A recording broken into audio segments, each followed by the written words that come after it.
കുത്തൊഴുക്കിൽ താൽക്കാലിക പാലം ഒലിച്ചുപോയി. മുളപ്പറയിൽ വിദ്യാർത്ഥികളടക്കം യാത്രക്കാർ ദുരിതത്തിൽ. കനത്ത മഴയെ തുടർന്നുണ്ടായ ശക്തമായ കുത്തൊഴുക്കിൽ തിരുമേനിപ്പുഴയുടെ മുളപ്പറ ഭാഗത്ത് നിർമ്മിച്ച താൽക്കാലിക പാലം ഒലിച്ചുപോയി.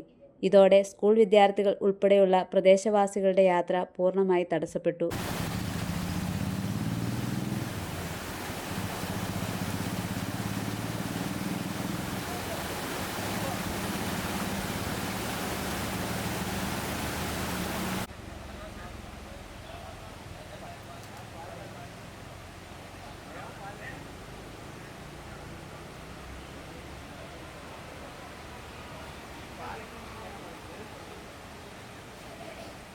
മഞ്ഞക്കാട് മുതുവം റോഡിനെയും മുളപ്പറ പറോത്തുനീർ റോഡുകളെയും തമ്മിൽ ബന്ധിപ്പിക്കുന്ന പുതിയ പാലത്തിൻ്റെ നിർമ്മാണ പ്രവർത്തനങ്ങൾ പ്രദേശത്ത് പുരോഗമിക്കുകയാണ്.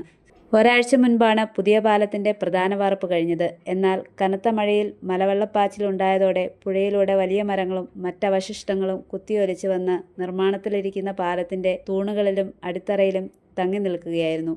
പാലത്തിൻ്റെ സുരക്ഷയ്ക്ക് ഭീഷണിയായതോടെ മുളപ്പറയിലെയും പരിസര പ്രദേശങ്ങളിലെയും നാട്ടുകാരുടെയും സന്നദ്ധ സംഘടനകളുടെയും നേതൃത്വത്തിൽ അടിയന്തരമായി ഇടപെട്ട് മരങ്ങൾ വെട്ടിമാറ്റി ഒഴുക്ക് സുഗമമാക്കി. നിർമ്മാണ സ്ഥലത്ത് ജനങ്ങൾക്ക് താൽക്കാലികമായി സഞ്ചരിക്കാൻ ഒരുക്കിയിരുന്ന പാലം പൂർണ്ണമായും ഒലിച്ചുപോയത് ജനങ്ങളെ കടുത്ത പ്രതിസന്ധിയിലാക്കിയിരിക്കുകയാണ്. ഇതുകാരണം വിദ്യാർത്ഥികളടക്കം ബുദ്ധിമുട്ടിലാണ്. പുതിയ പാലത്തിൻ്റെ പണി പൂർത്തിയാകാൻ ഇനിയും സമയമെടുക്കുമെന്നതിനാൽ പഞ്ചായത്തിൻ്റെ നേതൃത്വത്തിൽ അടിയന്തരമായി ഇടപെട്ട് ഒരു താൽക്കാലിക നടപ്പാലമെങ്കിലും നിർമ്മിച്ചു തരണമെന്നാണ് മുളപ്പറയിലെ നാട്ടുകാരുടെ ആവശ്യം.